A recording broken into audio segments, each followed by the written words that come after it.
कफील ड्रामे की आज की किस्त में आपने देखा कि जामी ने जानबूझकर ज़ेबा को झूठ बोलकर अपने बाप से पैसे मंगवाने का कहा और ज़ेबा दिल पर पत्थर रखकर अपने बाप से झूठ बोलती है सिर्फ जामी के लिए, क्योंकि इसने वादा किया था कि वापस जाते ही वो ये पैसे लौटा देगा।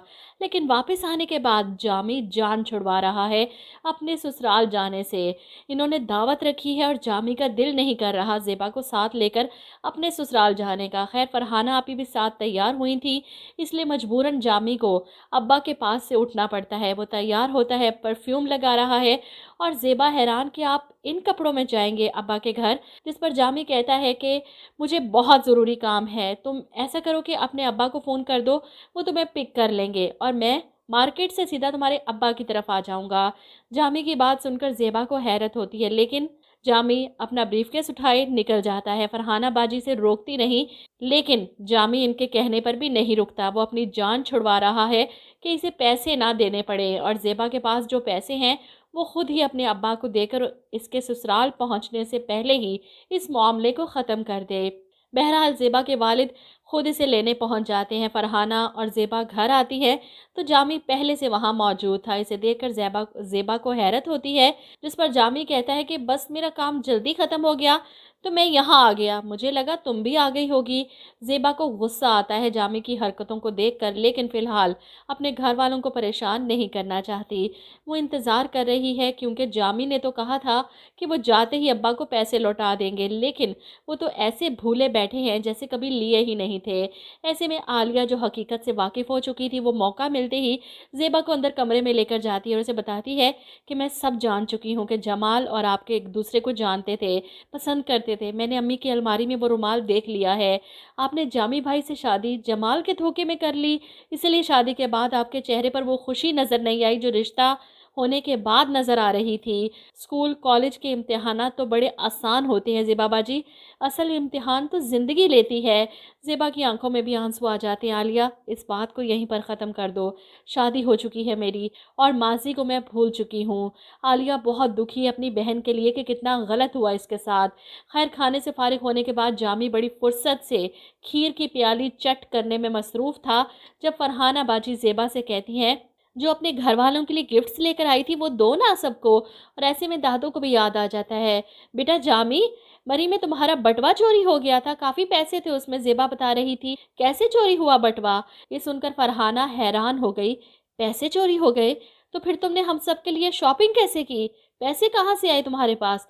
अब ये बात सुनकर तो जामी नज़रें चुराता है और ऐसे में फरहाना की बात का जवाब दादी देती हैं कि ज़ेबा ने फ़ोन किया था ना अपने बाप को, जवाद ने तो फ़ौरन अपने दोस्त को फ़ोन करके पैसे भिजवा दिए थे जामी को। बेटा मिल गए थे ना पैसे आपको? अब जामी आएँ बाएँ शाएँ कर रहा है, जैसे इसे बहुत गुस्सा लग रहा है पैसों का जिक्र सुनकर। बजाय शुक्रिया अदा करने के या पैसे वापस करने के वो नज़रें चुरा रहा है। लेकिन फरहाना को तो बहुत ही बुरा लगता है कि जामी ने बजाय हम सबको बताने के ज़ेबा के अब्बा से पैसे क्यों मंगवाए। वो ये इल्ज़ाम भी ज़ेबा पर डाल देता है कि ज़ेबा ने ही मंगवाए थे, मैंने तो इसे नहीं कहा। घर वापस जाते हुए जामी को अंदाज़ा था कि इसकी क्लास होने वाली है, इसलिए तो वो गुस्से में कमरे में आता है, ज़ेबा पर चिल्लाता है, क्या ज़रूरत थी तुम्हारी उस दादी को पूछने की कि मेरा बटवा कैसे चोरी हुआ? और अगर भेज दिए थे पैसे तो क्या ज़रूरत थी इस बात की जताने की? इतनी मोहब्बत है तुम्हारे बाप को पैसे से तो ना भेजता। अब ज़ेबा का सब्र जवाब दे जाता है। वो मुकाबले पर इसकी बदतमीज़ी का जवाब देने खड़ी हो जाती है। मैं आपको बता रही हूँ, आप मेरे अब्बा के हवाले से इस तरह बात ना किया करें।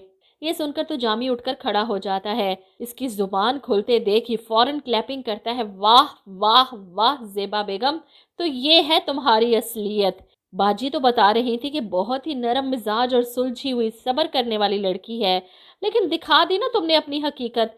ज़ेबा को समझ नहीं आ रही कि आखिर जामी चाहते क्या है। अगले दिन सुबह होते ही जामी बड़े गुस्से से अपनी अलमारी से पैसे निकालता है कि अभी तुम्हारे बाप के पैसे उसके मुंह पर मार कर आता हूँ। इतना बड़ा एहसान किया था ना। वो अलमारी से पैसे निकालता है, लेकिन अपने नहीं बल्कि ज़ेबा के। ज़ेबा हैरत और बेयकीनी से इसे देखती रही, लेकिन वो ये पैसे कभी भी उसके बाप को वापस नहीं करने वाला। वहीं दूसरी तरफ ज़ेबा के वालिद जवाद साहब मार्केट जाते हैं और उन्हें जामी के बारे में अजीबो गरीब बातें पता चलती हैं। अरे वो जामी, एक नंबर का फनकार आदमी है। यहाँ मार्केट कितने लोगों से पैसे उधार लेकर खा चुका है, वापस नहीं करता। ये सुनकर जवाद साहब को काफ़ी हैरत होती है। यकीन नहीं आता कि इनका दामाद इस कदर लालची है। घर आकर वो अपनी बीवी के सामने भी इस बात का जिक्र करते हैं कि जामी के बारे में मुझे अजीबो-गरीब बातें पता चली हैं। लेकिन यास्मीन बेगम यकीन करने को तैयार नहीं।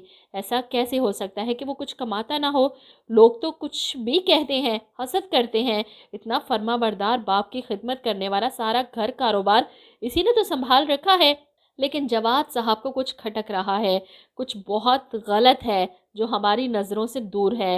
ये सब कुछ तो एक तरफ ज़ेबा आखिरकार उस लड़की से भी मिलती है जो फरहाना बाजी के मुताबिक इसके शोहर जामी के पीछे पड़ी हुई थी, और इसकी बातें सुनने के बाद ज़ेबा और भी ज़्यादा दुखी हो जाएगी।